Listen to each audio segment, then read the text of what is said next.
Hey everybody, what's going on? We're back here for another fun interview. I'm going to hang out with you for a little while with my dear old friend, Mr. Rob Carlyle. We're going to get into that in a few seconds. But before I do, I got to tell you about a couple advertisers, sponsors of this show, not only tonight, but all of our shows. First up is the Go Run Foundation. I just interviewed the head of the Go Run Foundation the other day, Noel Ransom, and they're having their virtual walk, which actually starts tomorrow. And it goes from September 1st to October 19th. And you can go to their website, gorunfoundation.org, and you can sign up to do their virtual walk. It lasts 6 weeks, so you can do it in that time span. And it's going to benefit the organization called A Color of Change to end social injustice. So go to gorunfoundation.org for more information, for all the details, to sign up for the virtual walk. And the virtual walk, also, you'll get prizes. You get a T-shirt. You'll get eligible for medals, rewards, and other things. So, like I said, go to gorunfoundation.org for all the details. And of course, all of our shows are brought to you by Next Home Brandywine in Downingtown, Pennsylvania. Our good friend, Mr. Dan Peasy, and his team of professional realtors, they provide you with guidance, knowledge, and information for all buyers and sellers. Go to nexthomebrandywine.com for all the details or to contact an agent. They do service Philadelphia and the surrounding counties, but nationwide referrals are available. Be sure to ask for the NH5 listing special or just give them a call directly at 484-364-4862. That's 484-364-4862. That's nexthomebrandywine.com. And don't forget to tell them Totally Driven Radio sent you. And here he is, the man, the myth, the legend himself, the one and only, and truly, I mean this, the one and only Mr. Rob Carlyle. What's going on there, buddy? I'm all right, man. I'm making the best of it. How about you? Making the best. I think that speaks volumes. Like, how have I mean, we haven't really. Hold on one second. There we. Let me pause this. There we go. So we haven't talked really in a long time. Yeah, we talk pretty pretty regularly. I used to know all the dirt and all the details going on in the world of Crazy Rob. But in the last 6 months, with this whole pandemic of, Corona, COVID. Yep. How are you holding up, man? You've been in the thick of it up in there in New York. Yeah, definitely the thick of it. Trying to make the best of it. Staying in mostly, masking up. I figured, maybe put out their album right now would be a good time. Everybody's home, so you have their attention. So I figured let's just go for it. Nobody else is putting out a record, so seemed like could be a good time. Yeah, and I mean, I guess this would say like you're kind of beating everybody to the punch, because I've been saying all along, like 2021, the end of 2020, there's going to be an explosion of new music, and I guess that the time is right since this music's been done. Yeah, it's been done I've been working on this album and a lot of other material for about, 5 years. This one it's been done, I guess a year. I finished it about a year ago. For one reason or another, it didn't seem like it was the right time to put it out. I actually started to form another band earlier this year. And then, that was right around February, March. And then the pandemic hit.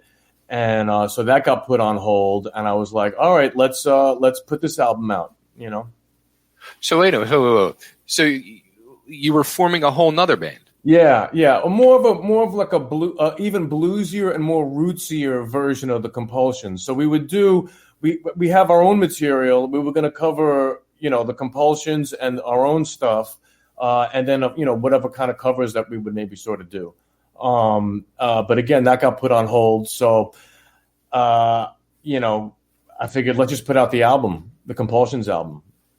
Sorry. So, all right. We're, now you're like really, you're getting me amped up here, because we have a lot to talk about. Okay.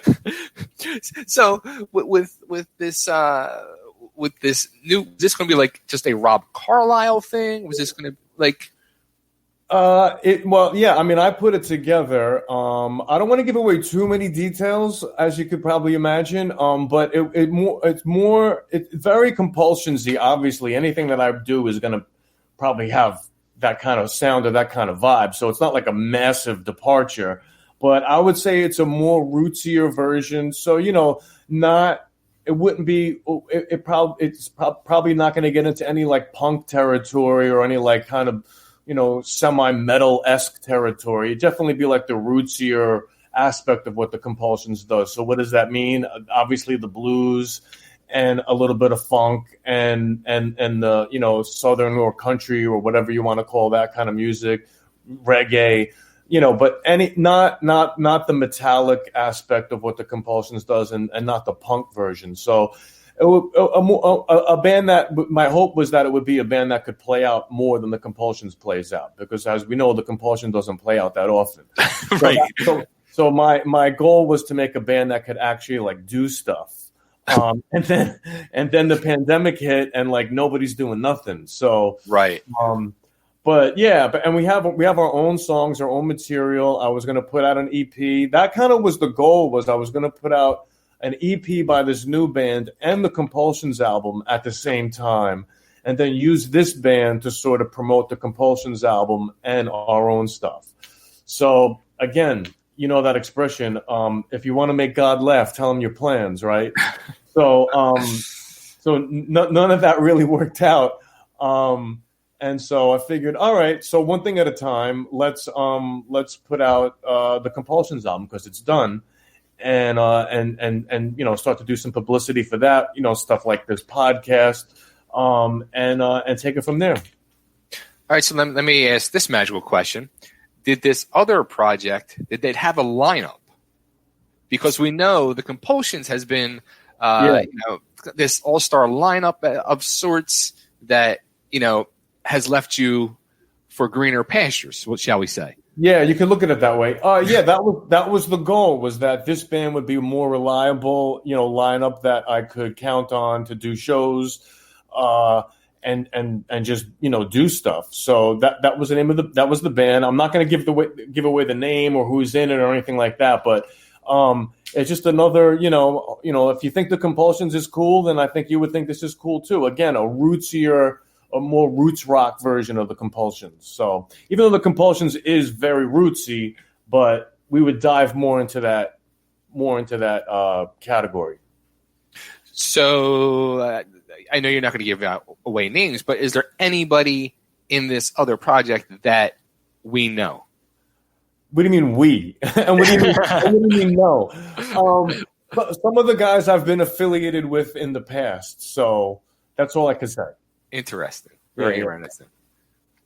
This I can already see this conversation is going to remind me, but probably maybe even not as good as the day that we got to spend when you came down and played a show for me in Philly. Because I think I said this before on air.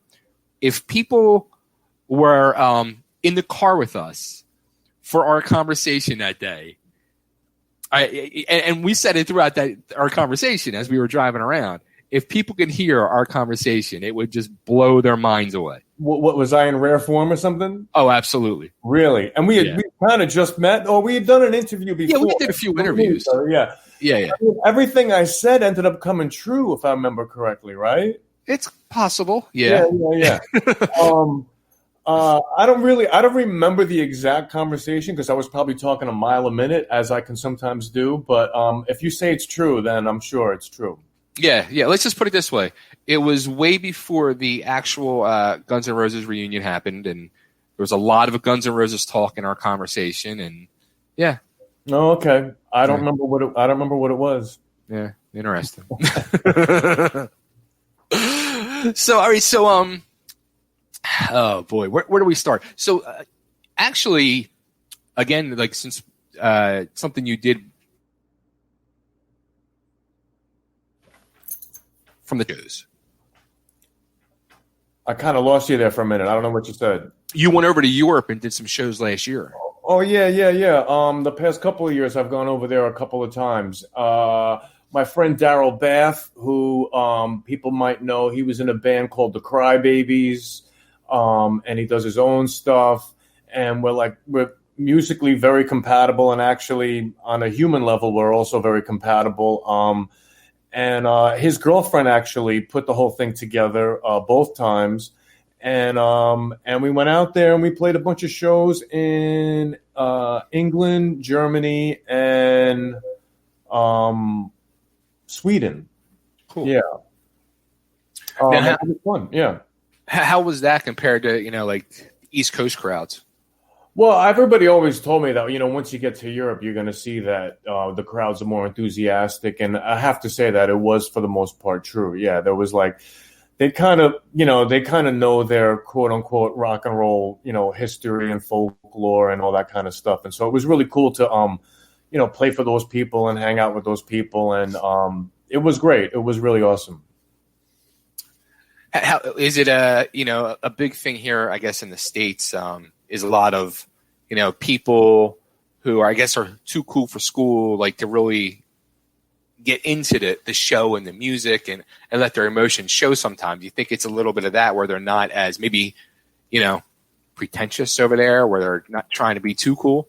I have to say, I don't really have a problem with the American audiences. They've always been really cool, to me and with what I'm doing. But I just think like over there's more people, like the kind of music that I play, they more accepted. What's that? It's more accepted. Well, they know more of the bands of that style. Like there's people that know the bands of that style, whatever you want to call that style, bluesy / punky kind of rock and roll. There's a bunch of bands like what I do that sort of fit in that category. And there's a bigger audience out there, it seems like, or a more passionate audience out there. And I definitely noticed that, I don't know if they're too cool for school here in New York or in the States. I don't know. I don't know if I would say that. But I sort of know what you mean. It's just a lot of people standing there like this, like impressed. You know what I mean? I know what you're talking about. I never really had a problem with that. Luckily we get over. So whatever I do sort of gets over. So, I'm happy to say that I have a lot of problems, but I don't have that one. The problems of Rob Carlyle, and that's not one. Yeah. So how about actually, I think the last time that we did truly talk on air, at least, was for one of my anniversary shows where you called in and you were actually in the studio with a mutual friend of ours who you've done a lot of work with, was Bumblefoot, and you had put out a few cover songs with Ron. Yeah. We did that year we put out 3. We did Revolution by the Beatles, we did Shock Me by Kiss, and we did Fascination Street by The Cure, like just a wild, you wouldn't put those 3 bands together. Right. But we did them because I just had a crazy idea of how to, do each of those 3 songs. And we just, had fun. That was kind of my first experience working with him, and we had a great time. And so he's all over this new album. And if people are interested, they can check the credits even. The album is right. It's called Ferocious. It comes out on November 13th. And if you go to iTunes right now, you can pre-order it. And you'll get, again, a couple of other covers. We do Dead Flowers by the Stones, and we do a Guns N' Roses song. We do Dust and Bones, but on each song you could see like the credits of all the players that are on each song. So I thought that was kind of cool, Yeah, I want to get into the players list on this album too. But one thing that, as you mentioned now with Ferocious, and I want to say this. Let me say this right off the bat about Ferocious. You actually sent me last summer before I moved here to Nashville. You had sent me like a preview of the album, and I heard it, and I was like, "Oh shit, okay." And then you sent me the link again last week, and I got to refamiliarize myself with it again. Yeah. And I want to say this: like after listening to it again, in my head, I said to myself, like, if Keith Richards had a threesome with Rob Zombie and Joan Jett, the love child of that spawning would be Ferocious, because I'll take that one. I'll take that. Ferocious is truly a rock and roll album. It's the album that not only rock and roll needs, but it's the album that everybody needs. Oh, that's awesome, man. Because it's true. It's blues, it's rock, it's metal, it's punk. It's a hodgepodge of it all that spits out Ferocious. That's awesome. Thank you so much. I'm glad you approve. You got my approval rating. All right, awesome. That was the goal. There you go. What would Bay like? But I'm going to say now. Here's the thing, like, and going back to our conversation in the car, we kind of talked about this, the whole Guns N' Roses thing. You've had this connection with GNR, with you've had Rob Ford, Richard Fortus, and Frank Ferrer, who were part of the band at one time. They were in the early stages of this album, I think. Ron Bumblefoot, who was a member of Guns N' Roses as well, has been part of your musical ferociousness as of late. And you have this whole Guns N' Roses like thing going on. And even with the album cover Ferocious, it kind of reminds me of your own version of if you were in Appetite of Destruction era Guns N' Roses, what your skull would look like. Oh boy. Okay. So you don't try to distance any Guns N' Roses. Well, I don't know. I mean, the last album cover was also a nod towards a classic album cover. Yeah. And then we've also when we put out the Beatles cover, the EP, artwork on that was, I mean, obviously very much like the White Album. And actually, I have another album cover in the works that's like kind of takes a nod towards another classic rock album cover, completely different than the ones that we just mentioned. But I had another idea, and I was like, okay. I guess part of the thinking behind that is like, I don't have a record label, I don't have a PR firm, I don't have nothing. So I just got to get your attention, as much as possible online, or I guess that's it, online. So what can you do? What can you do? What can you put your own spin on? And I don't do this all the time, but once in a while, and I did it this time, and I did it the last time, and I don't know if I'm going to do it the next time. But what can you do to like just grab people's attention and make them press play on your stuff and make a big bold statement that you kind of have to live up to? And so that's how that came about. I mean, it's cool. I mean, okay. I totally dig it. Okay, good. I mean, it works. I'm not saying it doesn't work, but I just, just wanted to see, like, it's just there's a very good closeness of this whole Guns N' Roses thing, which I just saw too. Like, there was a statement put out there that supposedly Slash and Duff have heard your stuff and are fans of the Compulsions. I don't know if they're fans, but yeah, that's what I was told. That's what I was told when Frank Ferrer, who you mentioned, was first rehearsing with them. I was texting him and I was giving him like a hard time, and I said something like, make sure you rehearse my lineup real good for when we go on the road. And then he immediately fired back. He said, I played the Compulsions for them. They love the Compulsions. And I remember love was like in capital LOVE.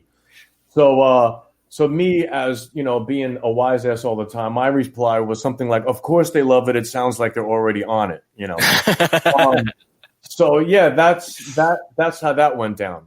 So I don't know if they're fans. But I don't know if they remember him playing that, but that's what I was told at the time. I have no follow-up on that. So we could ask Frank. Nice. So now is Frank or Fortus or either one on this album at all? Or Fortus is not.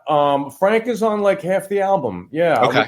And then I don't work with those guys any longer. I don't even talk to those guys. Wow. So I got in another drummer who's an amazing New York area drummer, a guy named Brian Delaney, is on just about every other track. And he was in the Dolls, and he's worked with Melissa Etheridge a lot. And then there's one dude who's named Ethan Eubanks, and he's on one track, and he's an excellent drummer from around town as well. So there's different guys, there's different guys on every track almost. But the goal is to make it seem like one, cohesive album. So you don't sit there thinking like, oh, this is a massive, even though it's weird because there are massive musical departures on the album, but I've always been, and I don't shy away from saying this, I've always been a fan of the Stones. I've always been a fan of Led Zeppelin, and you put on their albums and they just do so many different genres and styles and feels and on an album, and yet it all hangs together and it feels like it's the same band. So how do we do that? I have no idea, but luckily, because that's annoying too when you discover a new band and it's like one song is they kind of throw you almost too much with the vibes that they put out. Do you know what I mean? Right. So you kind of want everything to sort of be in sort of the same wheelhouse, even sometimes from album to album, there's a connection between all the stuff, I mean, Chris Robinson actually had a great quote that I never forget that he said in an interview, and I kind of know what he means, referring to everybody in rock and roll. He basically said, if you do it right, it's all like one big, long, giant song. You know what I mean? Right. If you do it right. So all my favorite bands, you could put them all back to back, and there's just a vibe that connects them all, and it, and I guess that vibe is rock and roll. I really don't know how else to explain it, Well, speaking of the rock and roll vibe, you mentioned it's funny, as soon as you said love was Love real big, right away I was like, I hear David Johansen singing in my head, and that was LUV. LUV. Well, which was going to make me go into your now the Dolls connection, which you had with Sammy a little bit, Sammy Yaffa of Hanoi Rocks fame and New York Dolls fame, but with Brian Delaney, who played with the Dolls in their latest incarnation, and also Earl Slick, who played not only with Bowie and Lennon, but played with the Dolls. Wow, you have done your homework, Bay. Come on now. I don't know that a lot of people know that, but yeah, he did play with the Dolls. He took Steve Conti's place.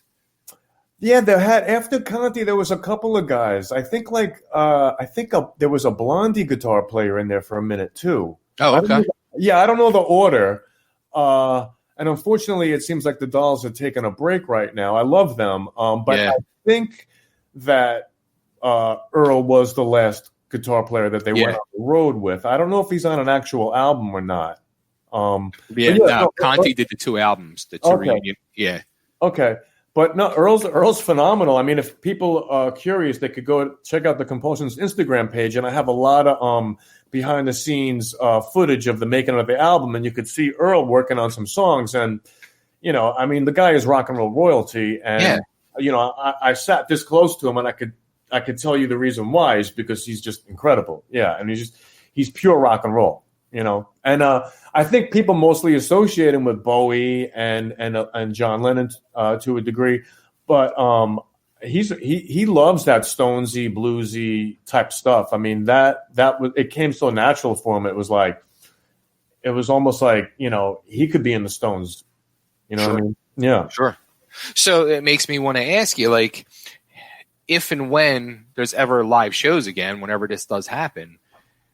When you look to your left and right on stage, when it's the Compulsions, not this other project, are we going to see any of these other names next to you? Yeah, well, there's talk right now. I don't know if it's going to happen. So I hate talking about stuff that I don't know if it's going to happen. But there is a guy out there, a promoter, who has an idea for a socially distanced tour. And he's got a spin on it. It's not the drive-in thing. He's got some other kind of spin. I don't want to give it away because it's a cool idea. But it's a cool idea. It sounds great on paper.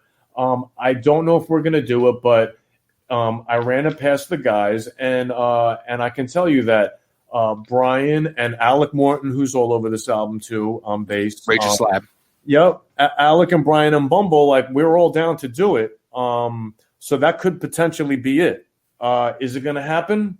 It's not in my hands right now, but we are, everybody said yes as recently as this weekend.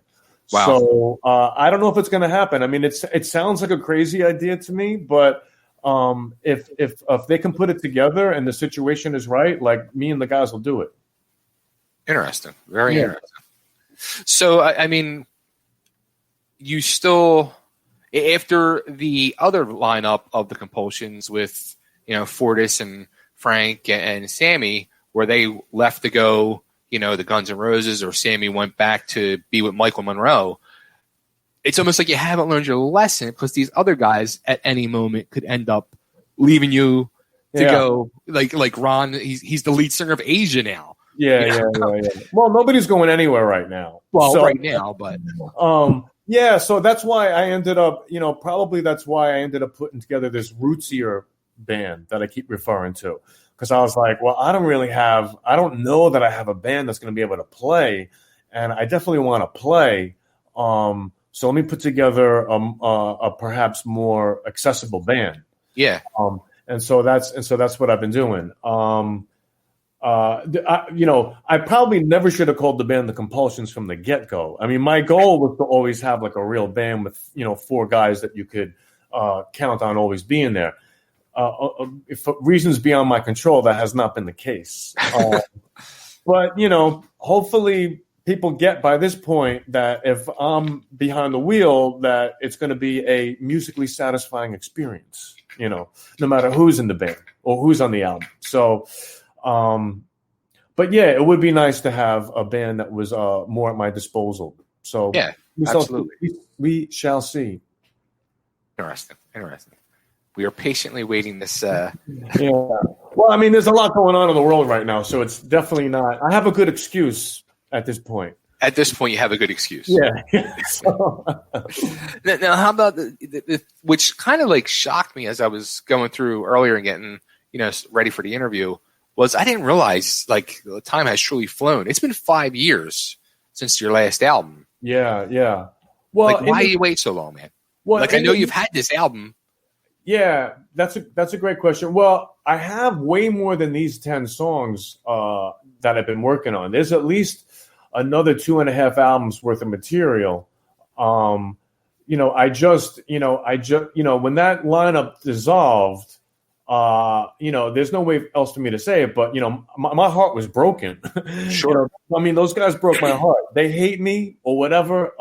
I don't know what I said or what I did wrong, but it just did not work out. It would not work out with those guys, despite my best efforts. So I was beside myself, and I didn't know what to do. So I went back to doing what I always do, which is write. So I just wrote a bunch of stuff, and not knowing what I was going to do with it. And then little by little, I was like, okay, well, I could get this bass player, that drummer, that guitar player, that other guitar player, that other guitar player, and eventually made this album. 5 years. It sounds like it took 5 years to make an album, but there is other. There's at least 30 more songs, worth finishing off. I did a couple of mini tours here and there in Europe, so it wasn't like I was just sitting home watching Looney Tunes, And then this other little band that I tried to form on the side. So, even though you might not hear from me, even people might think that, what's Rob doing today? Rob is doing something. He's trying to do something every day. And, if you just move the ball forward, an inch or two, eventually that's going to add up. So let's see what this adds up to. That's the thing, like, where I wonder what Rob's been up to, because you kind of went like social media silent for a while. Yeah, I mean, after a while, it's like, how many times can you, I don't really like social media. I know that it's a necessary evil, but like, I kind of just, I try to, although it's not easy sometimes, because sometimes you just want to comment on what's going on in the world today. But I try to mostly use it to talk about the band or the music or whatever I'm doing. Right.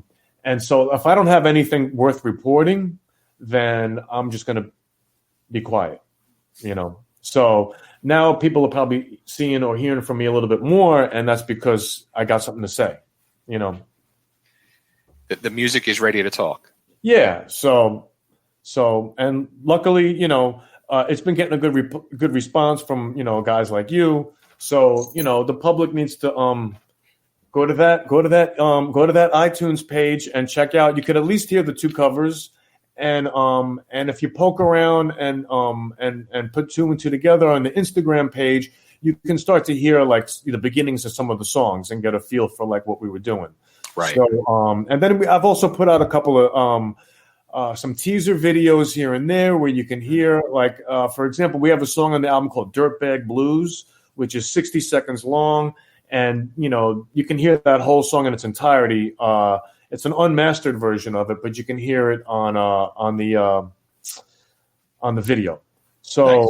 Yeah. So 5 years, yes. But I've been doing stuff. You've been busy, just very quiet, a low profile. Yeah. Okay, so November 13th, the big day. Friday the 13th. Is there going to be have any other videos cooked up for anything? I do. Yeah, I have definitely one that's done and ready to go, and then I have another idea for another one that I'm probably going to put together and put that out first. That'll showcase all the guys in it. Okay. I think people like seeing faces. They like seeing names that they recognize. So let's give them that. So that'll be coming out hopefully soon. Nice. I have time. I have until November 13th. I get that done. I definitely could get that done. Cool. So where's the best place everybody should go to keep up to date with you, the Compulsions?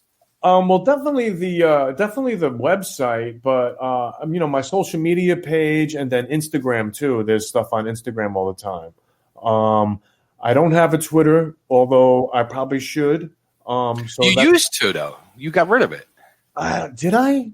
You used to a while ago. I remember a couple of years ago, I went to tweet you something. I was like, wow, you got rid of the... I guess I did. I mean, honestly, I don't really like the whole thing. But I can see, that it's a necessary evil. Yeah, I guess I got to get back on that. It's just like, how many things can I take care of at once? You know what I mean? Yeah. Why, do you do all that stuff? Yeah. Okay. Yeah. Yeah. How about TikTok? Are you going to be on TikTok? Isn't that for like 12-year-old girls?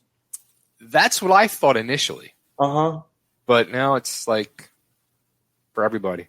Is it really? Yeah. Okay. That's another thing I got to take care of. Yeah, I don't know, man. I don't know. There's been a few of those things that have come down the pike that came and went, and I'm like, you know what? I'm real glad I didn't jump on whatever that bandwagon was. I can't remember the names of those things. But I hear you. I hear you. Yeah. Snapchat, I think, was one of them. Yeah, exactly. Yeah, I was like, okay, everybody's got to be on Snapchat now. Okay. Right. It's just nonstop. It's just really nonstop. And I don't know. Yeah, like how are you supposed to maintain all the socials, do your own PR work, and promote and do interviews, and on top of all that, then you have to actually write and record and perform the music as well. Yeah, that's a great question. I don't know, and not to mention get into all the trouble in your real life that then you write songs about. You know what I'm saying? So, you got to do all that stuff, I guess. Interesting. Is anybody doing it? I don't know if anybody is successfully doing it. You know what I mean? I don't know. We're all successful in our own mind. Exactly. Yeah. Exactly. I don't know if anybody at the independent level is really nailing all the different things they need to nail. For me, if the songs aren't there, man, if the playing isn't there, then I don't give a fuck what TikTok bullshit, Twitter followers you got, your fake fucking Spotify plays today. All that shit's just all fake, inflated bullshit. You know, at the end of the day, if you don't got the songs, you ain't got nothing. It's true. It's absolutely true. There's a lot of people out there that have all the numbers, and then you press play on the shit, and it ain't shit. You know, so eventually all this stuff is going to go away and will be replaced by something else, and you'll have wasted all your time doing that stuff. But meanwhile, what's going to go down in the history books is the songs. And at that point, 8 tracks will be back. Exactly. Yeah, we can only hope. One other question I wanted to ask you, too, since you are in New York. I think I saw, last week it was going around. Supposedly there's I don't know if it was the mayor or governor or whoever, there's going to be no live ticketed events or something like that in New York. Yeah. That's the other thing too. I should add. I have another thing that I'm doing on September 18th. I'm playing a show at a place called Marshall Stack, and I'm probably gonna have a special guest with me. But the deal is, it's crazy. It's like it's socially distanced, so you literally play in the window of the place while people sit outside, and there's got to be a certain amount of feet away, and you're not allowed to advertise the show, and you're not allowed to actually draw that many people either. So it's like, it's kind of bizarre. The music has got to be quote unquote incidental, supposedly. So I'm not advertising this, but I am telling people that on September 18th, I'll be at Marshall Stack playing. I should have a special guest or two with me, and like you said, you're not allowed to promote it, you're not allowed to advertise it, you're not allowed to sell tickets to it. So I'm just doing that to keep the creative juices flowing and have some fun. Interesting. You're right. What you just said is true. Crazy times, man. Crazy freaking times. Yeah. So you know what you need to do? I was thinking about this earlier. I was thinking I was going to ask you this like earlier today.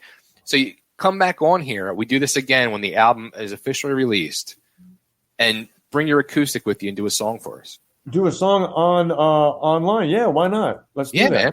Yeah. I had Donnie V from Enough's Enough did a song for me. Oh, did he? Oh, yeah. Cool. Came out really good too. Yeah. Did he? Okay, cool. I'll check that out for some inspiration. That's great. Yeah, man. Yeah. Cool.